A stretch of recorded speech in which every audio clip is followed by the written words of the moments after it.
بسم اللہ الرحمن الرحیم۔ السلام علیکم پاکستان ناظرین، آپ دیکھ رہے ہیں 94 نیوز چینل اور میں ہوں آپ کا میزبان احمد محمود۔ ناظرین، میں آج تحصیل لیاقت پور میں موجود ہوں۔ آج میں آپ کو جس شخصیت کا تعارف کروانے جا رہا ہوں، آپ کسی تعارف کے محتاج نہیں ہیں۔ قاضی محمد سمیع صاحب ہمارے ساتھ موجود ہیں، ایڈوکیٹ، نائب صدر امیر جماعت اسلامی ضلع رحیم یار خان۔ اس کے علاوہ سابق نائب صدر بار ایسوسی ایشن بہاولپور بھی آپ رہ چکے ہیں، سابق صدر ٹیکس بار ایسوسی ایشن ضلع رحیم یار خان بھی آپ رہ چکے ہیں، سینئر نائب صدر ٹیکس ایڈوائزر ایسوسی ایشن پاکستان سے بھی آپ کا تعلق ہے۔ اس کے علاوہ اگر سیاست کی بات کریں تو آپ ایم پی اے کے الیکشن میں بھی لڑ چکے ہیں۔ تو آج ہم لیاقت پور کی سیاست کے حوالے سے بات کریں گے اور آپ کے کیا منشور ہیں جماعت اسلامی کے حوالے سے خصوصی ڈسکس کریں گے۔ السلام علیکم سر۔ وعلیکم السلام ورحمۃ اللہ۔ کیسے ہیں آپ؟ ٹھیک میں ہے؟ ٹھیک ہوں، بہت شکریہ آپ نے ہمیں قیمتی ٹائم دیا سر۔ آپ کا بھی بہت شکریہ جی کہ آپ نے مجھے موقع دیا۔ سر، دنیا کے اندر جتنے لوگوں نے کامیابی حاصل کی ہے یہ علم کی وجہ سے کی ہے، تو میں یہ جاننا چاہوں گا کہ آپ نے اپنی ابتدائی تعلیم کہاں سے حاصل کی ہے اور تعلیمی سفر آپ کا کیسے رہا؟ ابتدائی تعلیم میں نے لیاقت پور میں حاصل کی ہے۔ ایف ایس سی تک میں نے لیاقت پور کالج سے پڑھا۔ اس کے بعد میں نے کراچی سے بی کام کیا اور پھر لاہور چلا گیا۔ وہاں میں نے چارٹر اکاؤنٹنٹ فرم کو جوائن کیا اور سی اے انٹر کر کے میرے والد صاحب فوت ہو گئے تھے، پھر واپس لیاقت پور آ گیا اور پریکٹس شروع کر دی۔ اچھا، یہ وکیل بننے کا شوق پھر کیسے پیدا ہوا؟ میری پوری فیملی وکیل ہے جی۔ اچھا، ماشاءاللہ۔ میرے والد صاحب جو تھے وہ وکیل تھے، میرے چچا وکیل تھے، میرے بڑے بھائی جو ہیں وہ اس وقت ایڈوکیٹ ہیں، وہ بھی میرے چھوٹا بھائی، سب سے چھوٹا بھائی وہ بھی ایڈوکیٹ ہے، میرا بیٹا ایڈوکیٹ ہے، میری بھتیجی ایڈوکیٹ ہے۔ تو ہماری پوری فیملی جو ہے وہ اس پروفیشن سے جو ہے منسلک ہے۔ ماشاءاللہ۔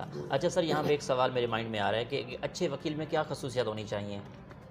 اچھا وکیل جو ہوتا ہے اس کو ایک تو اس کو اپنے لا کے متعلق نالج ہونا چاہیے۔ ٹھیک۔ دوسری بات یہ ہے کہ وہ اندر سے جو ہے نا وہ مظلوم کا ساتھ نہ دے، ظالم کا ساتھ نہ دے، بلکہ مظلوم کا ساتھ دے، انصاف کے تقاضے پورے کرے۔ یہ سب سے اچھی چیز یہ ہوتی ہے، اپنے پروفیشن سے کمٹمنٹ کرے پھر۔ بار اور بینچ کے تعلق کو کس طرح بہتر کیا جا سکتا ہے؟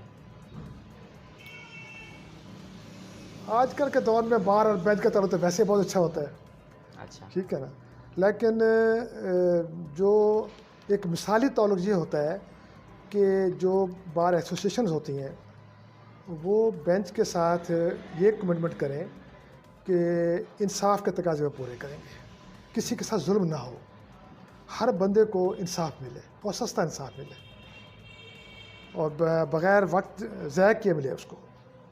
پاکستان کے عدالتی نظام کو آپ کیسے دیکھتے ہیں؟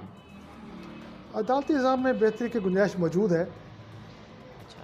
اصل میں جب کوئی سائل عدالت میں آتا ہے تو اس کو اپنے انصاف کے لیے سالہ سال جو ہے نا وہ صبر کرنا پڑتا ہے۔ بلکہ میں نے تو یہ بھی دیکھا ہے، میرے ساتھ اپنا واقعہ پیش آیا کہ ہمارا اپنا ایک کیس تھا، تو میرے والد صاحب کیس لڑتے رہے، ایڈوکیٹ تھے، حالانکہ سینئر ایڈوکیٹ تھے، جی۔ وہ لڑتے رہے، وہ فوت ہو گئے، اس کے بعد کئی دہائیوں کے بعد اس کا فیصلہ ہوا۔ تو یہ میں سمجھتا ہوں ظلم ہے پاکستان میں، اس کے اندر اصلاح ہونی چاہیے۔ اچھا سر، آپ سینئر نائب صدر رہے ہیں بار کے، تو آپ اپنے دور میں کیا آپ نے ڈیولپمنٹ کروائی تھی؟ ان فیوچر الیکشن لڑنے کا ارادہ رکھتے ہیں ہمارے بار کا؟ دیکھیں، بار ایسوسیشن کے الیکشن لڑنے کا مقصد تو یہ ہوتا ہے جی کہ جہاں پہ ہم نے بار اور بینچ کے درمیان مثالی تعلقات قائم کر رہے ہیں، جی۔ وہاں پہ جو نوجوان وکلا ہیں ان کو ہم نے اعتماد دینا ہوتا ہے، اور بار کے اندر جو ہے جو وہاں پہ ان کے مسائل ہیں ان کو حل کرنا ہوتا ہے۔ مثلاً جو بار کی گلیاں ہوتی ہیں اس کو پختہ ہم نے کروایا اپنے دور کے اندر، ہم نے سائیکل سٹینڈ جو ہے بنایا تاکہ پہلے لوگ بار عدالت کے اندر جو ہے وہ سائیکل ہر چیز لے کے آیا کرتے تھے، جی۔ ہم نے اب عدالت کے بحث جو ہے اس کا سلسلہ شروع کیا، جس سے بار کی آمدنی جو ہے اس کے اندر بھی اضافہ ہوا، اور جو نوجوان وکلا تھے ان کے اندر جو لا کی جو ایجوکیشن ہے اس کے لیے ہم نے وہاں پہ سلسلہ شروع کیا تاکہ وہ کچھ گین حاصل کر سکیں۔ یہ چیزیں ہوتی ہیں اس کے اندر۔ اچھا سر، ایک تو ماشاءاللہ آپ سینئر وکیل ہیں، نائب صدر بھی رہ چکے ہیں، تو یہ پولیٹیکل پارٹیز میں سیاست میں آنے کا شوق کیسے پیدا ہوا؟ کیسے دل کیا کہ ایم پی آئی کا الیکشن لڑا جائے؟ جس طرح کہ آپ نے میرے تعارف جو چاہا ہے کہ میں جماعت اسلامی سے میرا تعلق ہے، جی بالکل۔ تو جماعت اسلامی جو ہے وہ ایک اس ملک کے اندر اللہ کا نظام لانا چاہتی ہے۔ اس وقت جو ملک کے اندر نظام چل رہا ہے وہ مظلوم کو داد رسی کم دیتا ہے، ظالم کو پروٹیکشن زیادہ دیتا ہے۔ پاکستان کے اندر اس وقت لوگ جو ہے وہ سود در سود جو ہے اس کے اندر پھنسے ہوئے ہیں، سودی نظام ہے پاکستان کے اندر، تو اس جماعت اسلامی کیونکہ اس کو ختم کرنا چاہتی ہے، اس میں اصلاح کرنا چاہتی ہے، تو جو وہ پلاننگ کرتی ہے ہم اس کے مطابق چلتے ہیں. اگر وہ کہتی ہے کہ الیکشن میں حصہ لینا ہے تو ہم الیکشن کے لیے کھڑے ہو جاتے ہیں. ٹھیک سر. اچھا سر، آپ کی پارٹی کو اگر حکومت ملی تو آپ اپنی پارٹی کے تھرو ملک میں کیا تبدیلی لانا چاہیں گے؟ کیا آئیڈیاز ہیں آپ کے پاس؟ آپ یہ دیکھیں کہ 2008 تک، 2003 سے لے کے 2008 تک خیبر پختونخوا کے اندر جی تحریک انصاف کے ساتھ ہماری کولیشن پارٹنرشپ تھی وہاں پہ. اور سراج الحق صاحب جو اس وقت ہمارے امیر ہیں پاکستان کے، جی. وہ وزیر خزانہ تھے. وزیر تعلیم بھی ہمارے پاس تھی وہاں پہ.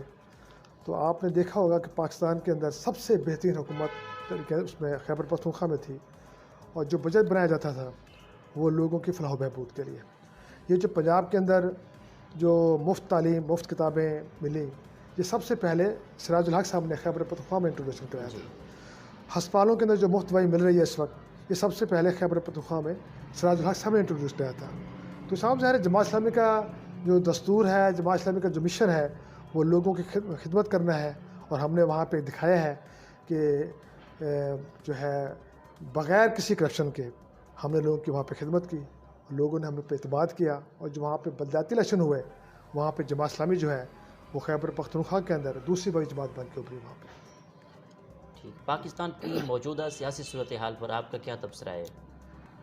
پاکستان کے اندر اس وقت جو سیاست ہو رہی ہے وہ صرف سرمایہ داروں کی سیاست ہے. عام آدمی جو ہے اس کے لیے سوچ نہیں ہے ان کے پاس. نہ ہی وہ اسمبلیوں کے اندر عام آدمی کے حوالے سے عام آدمی کے مسائل کے بارے میں ڈسکس کرتے ہیں. اور کرپشن کا بازار گرم ہے پاکستان کے اندر. جس محکمے میں چلے جائیں آپ، کرپشن ہی کرپشن ہے. نیچے سے لے کے آگے تک ان کے سیاست میں وزیر اعظم تک جو ہے یہ سب سلسلہ چلا ہوا ہے. تو یہ سلسلہ میں سمجھتا ہوں کہ پاکستان کے عوام جو ٹیکس دیتا ہے اس کا صحیح استعمال نہیں ہو رہا. پاکستان کے مسائل جو ہیں ابھی تک دیکھیں کہ صاف پینے کا پانی نہیں مل رہا لوگوں کو، سیوریج کا نظام نہیں ہے، ہسپتالوں کے اندر جو ہے فیسلٹیز نہیں ہے، ڈاکٹر نہیں ہے. لیاقت پور کے اندر جو ہے ہمارے سول ہسپتال کے اندر جو ہے اس وقت آپ جا کے دیکھیں ڈاکٹر کی کمی ہے. لوگ چھوٹے سے علاج کے لیے بھی وہ بھاولپور اور ہیمرخ جانا پڑتا ہے ان کو. اچھا، یہ ٹیکس جو ہے کن کن اداروں کو ادا کرنا پڑتا ہے عوام کے لیے، غریب کے لیے؟ اس بارے میں گائیڈ کیجیے گا. پاکستان کے عوام کی بدقسمتی ہے کہ یہاں پہ فی کس آمدن کم ہے، لیکن گورنمنٹ نے اتنے ٹیکس ان کے اوپر عائد کر دیے ہیں کہ لوگ پریشان ہیں.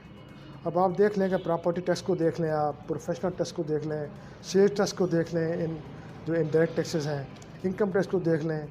غرض یہ ہے کہ کم از کم 50 سے زیادہ قسم کے جو ٹیکس ہیں وہ آدمی دے رہا ہے. تو یہ ظلم ہے. اس میں لوگوں کو ریلیف دینا چاہیے. لوگوں کی جو انکم کو بڑھانے کے ذرائع جو ہیں ان کو لوگوں کو روزگار دینا چاہیے. جب لوگوں کے پاس پیسہ ہوگا تو وہ لوگوں کو ٹیکس دے سکتے ہیں نا. اب یہاں پہ تو حالت یہ ہے کہ جبری ٹیکس وصول کیا جا رہا ہے. لوگ خود دینا نہیں چاہتے کیونکہ ان کو کوئی فیسلٹی مل نہیں رہی. ان کے بچوں کو جو ہے ایجوکیشن، اب دیکھیں آپ غریب کا بچہ کہاں پڑھ سکتا ہے، اتنی تعلیم مہنگی ہو گئی ہے. اس ٹیکس سے اسٹیٹ کو کیا فائدہ ہوتا ہے؟ دیکھیں اس پہ کوئی شک نہیں ہے کہ ٹیکس دینا چاہیے، لیکن کیونکہ لوگوں کو گورنمنٹ کے اوپر اعتماد نہیں ہے، اعتماد کا فقدان ہے یہاں پہ. اور اس کی وجہ یہی ہے کہ ٹیکس لیتے ہیں اور اس کا استعمال صحیح نہیں ہوتا. لوگوں کو نظر نہیں آتا کہ ہمارا جو پیسہ ہے وہ صحیح استعمال ہو رہا ہے. لوگوں کو یہ نظر آ رہا ہے کہ ہمارے پیسوں سے، لوگوں کے ٹیکس کے پیسوں سے یہ جو حکمران ہیں یہ عیاشی کرتے ہیں، اس لیے وہ ٹیکس میں گھبراتے ہیں. اگر لیاقت پور کی سیاست کے حوالے سے بات کریں تو لیاقت پور کی سیاست کو کیسے دیکھتے ہیں؟ آپ کا کیا تبصرہ ہے؟ دیکھیں جب تک عام آدمی سیاست سے ٹچ نہیں رہے گا اس وقت تک عام آدمی کا مسائل حل نہیں ہو سکتے. جب ایک آدمی پیسے خرچ کر کے اور بہت ہیوی قسم کے پیسے خرچ کر کے ایم پی بنتا ہے تو وہ کیوں بنتا ہے آخر؟ اس لیے بنے گا کہ جتنے اس نے پیسے خرچ کیے ہیں وہ پہلے اپنے پیسے نکالے گا، لوگوں کے بارے میں تو بعد میں سوچے گا وہ. تو اس لیے جب تک، اور لوگوں کی سوچ بھی نہیں ہے، سیاسی بات ہے، لوگ بھی یہی سوچتے ہیں کہ جس کے پاس پیسہ ہے الیکشن لڑنا اس کا حق ہے. لوگوں کو بھی اپنی سوچ میں تبدیلی چاہیے اور یہ سوچنا چاہیے کہ اگر ان کے اندر سے کوئی بندہ اوپر جائے گا تو وہ ان کے مسائل کو زیادہ بہتر طریقے سے حل کر سکتا ہے۔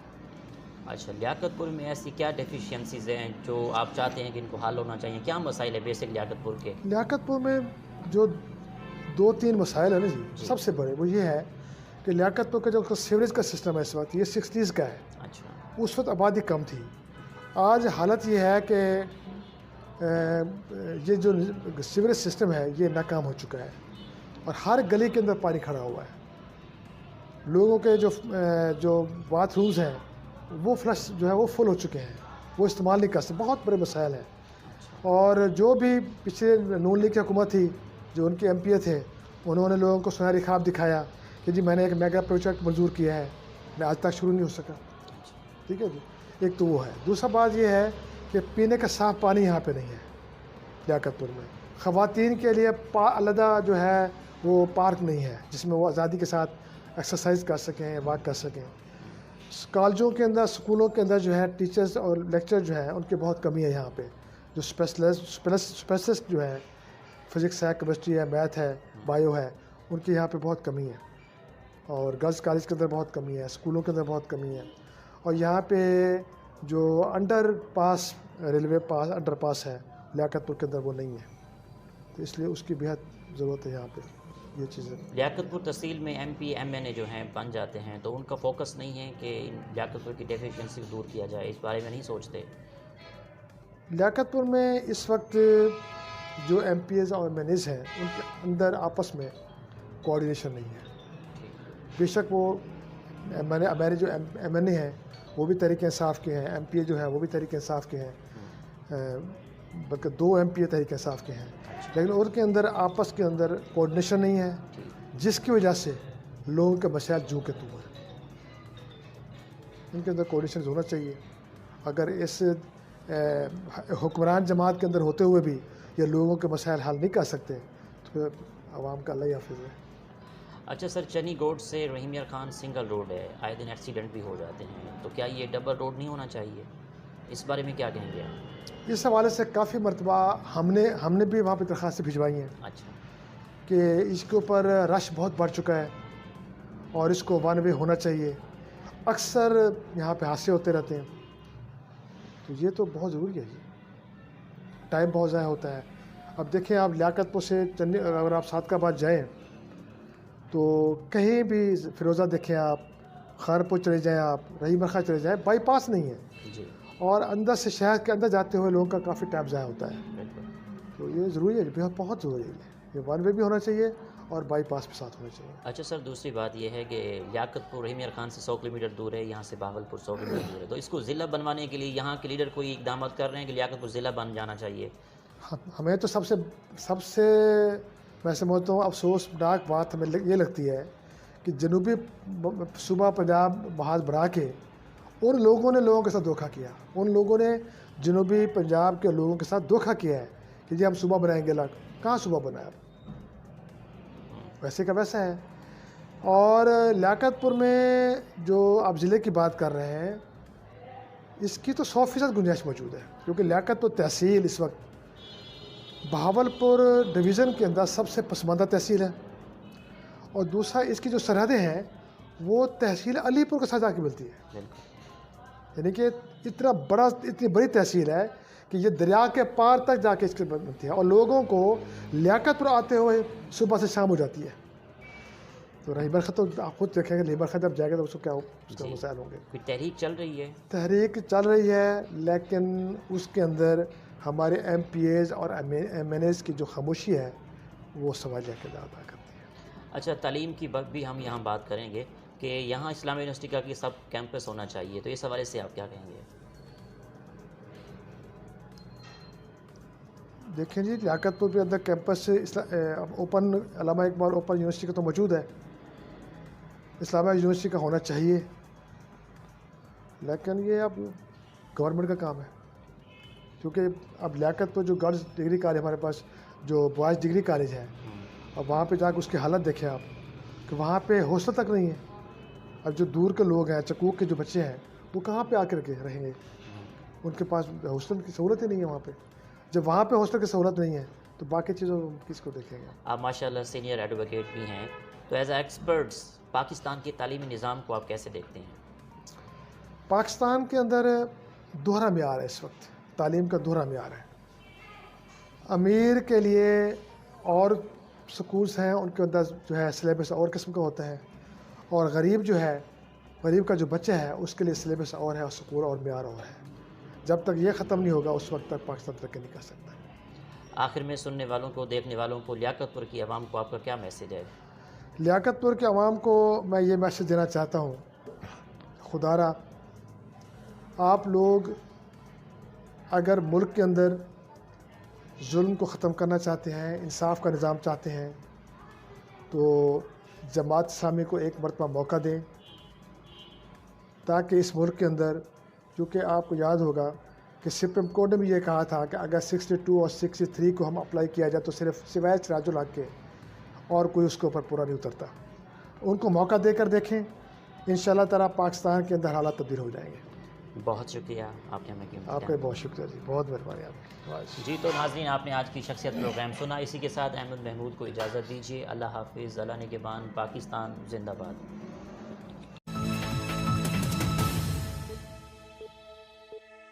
QB Stores, ضلع کا سب سے بڑا کڈ store. Fashionable range of baby garments, perfect range of ladies dresses with modern trends, complete range in ladies innerwear, cosmetics and shoes for all. QB Stores, King Road, Chowk Mandi, Bahauddin. QB Stores, ضلع کا سب سے بڑا کڈ store. Fashionable range of baby garments, perfect range of ladies dresses with modern trends, complete range in ladies innerwear, cosmetics and shoes for all.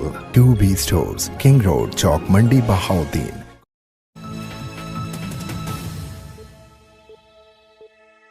کیا آپ اپنے گھر کی خوبصورتی کے لیے ایک اچھے پینٹ کی تلاش میں ہیں؟ تو آئیے اور ہمارا ساتھ بن جائیے. ہم گھروں کو سجاتے ہیں رنگوں سے اور ساتھ نبھاتے ہیں زندگی بھر کا. سپر لیک پینٹس، رنگوں کے شیڈز کی وسیع تر رینج کے ساتھ ہمارے رنگ خوبصورتی اور معیار میں سب سے آگے. ایک بار لگے تو سالوں تک چلے. برٹش سٹینڈرڈ کے عین مطابق انڈسٹریل پینٹ میں سب سے مشہور نام سپر لیک پینٹس. اسی لیے تو ہم کہتے ہیں رنگوں کا بادشاہ. بلال پینٹ ہاؤس، نزد Total pump, Bhalia road, Mandi Bahauddin. 0546 500 851. Afzal paint and tile store, ہر قسم کے پینٹ اور ٹائل کا بہترین مرکز. پروپرائٹر حاجی انصر جاوید. رابطہ نمبر 0321 7755 596، بھالیا road, Mandi Bahauddin. QB Stores, ضلع کا سب سے بڑا کڈ store. Fashionable range of baby garments, perfect range of ladies dresses with modern trends, complete range in ladies innerwear, cosmetics and shoes for all. QB Stores, King Road, Chowk Mandi, Bahauddin.